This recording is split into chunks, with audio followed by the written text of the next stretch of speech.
Hello बच्चों, कैसे हैं आप? उम्मीद करती हूँ आप बढ़िया और एकदम मजे में होंगे। तो आइए बच्चों, आज के अध्याय में संज्ञा को जान लेते हैं। संज्ञा को जानने के लिए एक अनुच्छेद पढ़ते हैं। जैसे गैलीलियो का जन्म पीसा नगर में 15 फरवरी 1564 को हुआ था। इनकी आरंभिक शिक्षा फ्लोरेंस नगर में हुई। जब ये कुछ बड़े हुए तो इनके पिता ने गरीबी के कारण इनकी पढ़ाई रोक दी और इन्हें पिता के साथ काम में हाथ बटाना पड़ा। हमारे सामने गैलीलियो का चित्र भी है, ये देखिए। तो इस अनुच्छेद में प्रयुक्त जो शब्द हैं, कौन कौन से शब्द हैं वो? गैलीलियो, पीसा नगर, शिक्षा, फ्लोरेंस नगर, पिता, गरीबी, पढ़ाई। ये सारे शब्द क्या हैं? किसी व्यक्ति के नाम, स्थान के नाम या भाव के नाम है।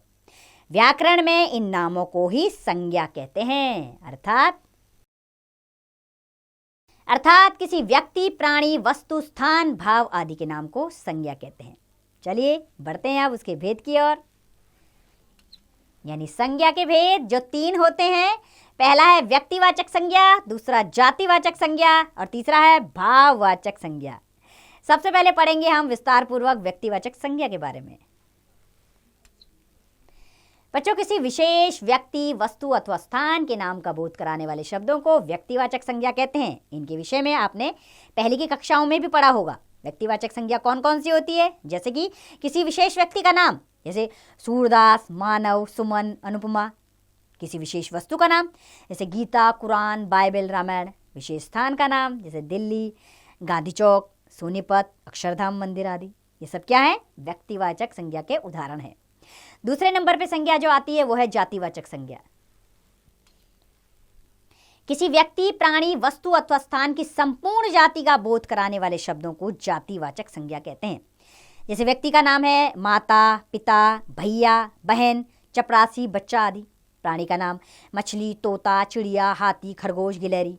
वस्तु का नाम मेज, घड़ी, पुस्तक, खिड़की, कंप्यूटर, अंडे।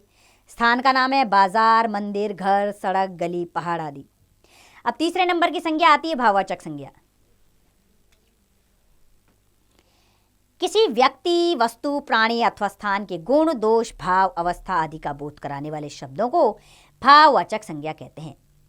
जैसे गुण के लिए शब्द आते हैं बड़प्पन, वीरता, ईमानदारी, मिठास, अहिंसा आदि। दोष के लिए शब्द आते हैं हिंसा, चोरी, बेईमानी, कायरता, नीचता। अवस्था के आने वाले शब्द हैं बुढ़ापा, जवानी, बचपन, यौवन, शैशव आदि। अब इसमें याद रखने वाली बात यह है कि भाववाचक संज्ञा को ना तो देखा जा सकता है और ना ही छुआ जा सकता है। इसे केवल अनुभव किया जा सकता है। ये हमारी फीलिंग्स होती हैं, वही भाववाचक संज्ञा होती हैं। बच्चों, अंग्रेजी व्याकरण से प्रेरित होकर कुछ विद्वान संज्ञा के 2 और भेद मानते हैं, जो है द्रव्यवाचक संज्ञा और समुदायवाचक संज्ञा। सबसे पहले पढ़ते हैं द्रव्यवाचक संज्ञा के बारे में।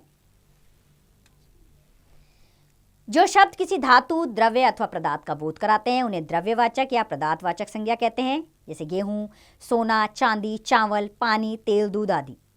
दूसरे नंबर पे आते हैं समुदायवाचक संज्ञा। जो शब्द किसी व्यक्ति, प्राणी अथवा वस्तु के समुदाय या समूह का बोध कराते हैं उन्हें समुदायवाचक या समूहवाचक संज्ञा कहते हैं। जैसे गुच्छा, झुंड, कक्षा, दल, सेना, भीड़, परिवार आदि। ये सब समूहों का बोध करा रहे हैं शब्द, तो ये समुदायवाचक संज्ञा है। अब इसमें याद रखने वाली बात यह है कि व्यक्तिवाचक संज्ञा का जातिवाचक संज्ञा के रूप में प्रयोग होता है। जैसे कि जब कोई व्यक्तिवाचक संज्ञा किसी व्यक्ति विशेष के द्वारा समस्त जाति का बोध कराए, तब व्यक्तिवाचक संज्ञा को जातिवाचक संज्ञा की तरह प्रयोग किया जाता है। जैसे जयचंदों के कारण ही देश को गुलाम रहना पड़ा। इस वाक्य में जयचंद व्यक्तिवाचक संज्ञा है, परंतु यहाँ यह शब्द देशद्रोहियों का प्रतीक बन गया है, अतः यह जातिवाचक संज्ञा के रूप में प्रयोग में आया है। दूसरा नियम है इसका, जैसे जातिवाचक संज्ञा का व्यक्तिवाचक संज्ञा के रूप में भी प्रयोग होता है। जैसे कि जब कोई जातिवाचक संज्ञा समस्त जाति का बोध ना कराकर केवल किसी व्यक्ति विशेष का बोध कराए, तब जातिवाचक संज्ञा को व्यक्तिवाचक संज्ञा की तरह प्रयोग किया जाता है। जैसे पंडित जी भारत के प्रथम प्रधानमंत्री थे।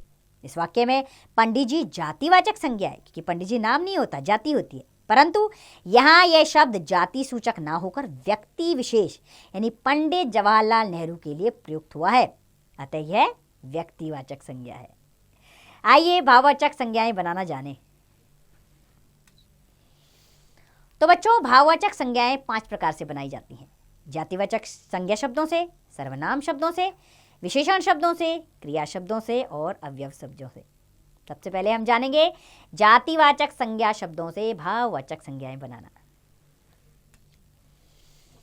जैसे मित्र एक जातिवाचक संज्ञा है, इसका भाववाचक संज्ञा बना मित्रता, मनुष्य से मनुष्यता, शत्रु से शत्रुता, पशु से पशुता, पंडित से पांडित्य, स्त्री से स्त्रीत्व, बंधु से बंधुत्व, देव से देवत्व,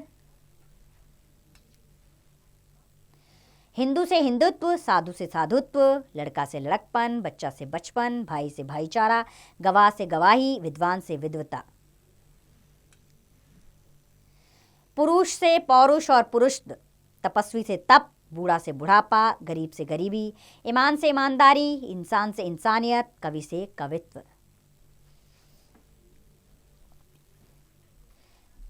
अब हम जानेंगे सर्वनाम शब्दों से भाववाचक संज्ञाएं बनाना।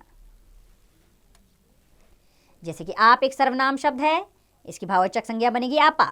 मम से बना ममता ममत्व, अहम से अहंकार, अपना से बना भाववाचक संज्ञा है अपनापन और अपनत्व। तीसरा आता है विशेषण शब्दों से भाववाचक संज्ञाएं बनाना। जैसे लंबा एक विशेषण शब्द है, भाववाचक संज्ञा बनी इससे लंबाई, चतुर से चतुराई, गहरा से गहराई, ऊंचा से ऊंचाई, भाववाचक संज्ञा बनी, अच्छा से अच्छाई बनी, सुंदर से सुंदरता, नम्र से नम्रता, दुर्जन से दुर्जनता, महान से महानता, भूखा से भूख, वीर से वीरता, मीठा से मिठास, सफेद से सफेदी, स्वस्थ से स्वास्थ्य, भयानक से भय, ठंडा से भाववाचक संज्ञा बनी ठंडक, लाल से लाली और हरा से हरियाली, चालाक से चालाकी, रोगी से रोग, कंजूस से कंजूसी, व्यथित से व्यथा, शिष्ट से शिष्टाचार, ब्रह्मचारी से ब्रह्मचर्य, कड़वा से कड़वाहट, निपुण से निपुणता, अरुण से अरुणिमा, कृतघ्न से कृतघ्नता, एकाकी से एकाकीपन, विस्तृत से विस्तार और समृद्ध से समृद्धि। हिंसक से बनी भाववाचक संज्ञा है हिंसा। आगे पढ़ेंगे हम क्रिया शब्दों से भाववाचक संज्ञाएं बनाना। जैसे लिखना एक क्रिया शब्द है, इसकी भाववाचक संज्ञा बनेगी लिखाई। सुधारना से सुधार, चढ़ना से चढ़ाई, कमाना से कमाई, धोना से धुलाई, पढ़ना से पढ़ाई, हंसना से हंसी, बचना से बचाव भाववाचक संज्ञा है, जीतना से जीत, मुस्कुराना से मुस्कुराहट, चलना की भाववाचक संज्ञा बनी चाल और लेना देना से लेन देन, हारना से हार, दौड़ना से दौड़।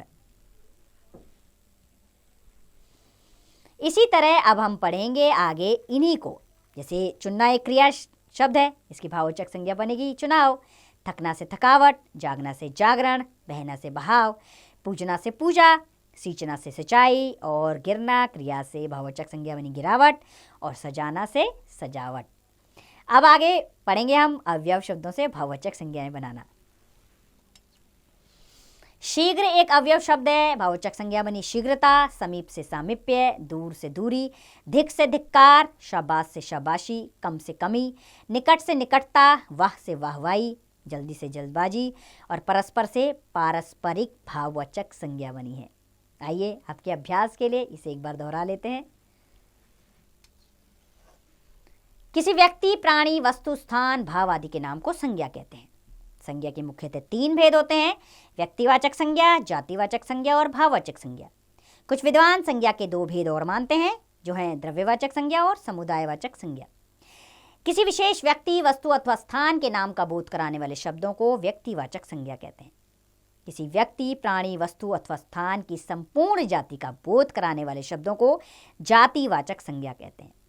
किसी व्यक्ति, वस्तु, प्राणी अथवा स्थान के भाव, गुण, दोष, अवस्था आदि का बोध कराने वाले शब्दों को भाववाचक संज्ञा कहते हैं।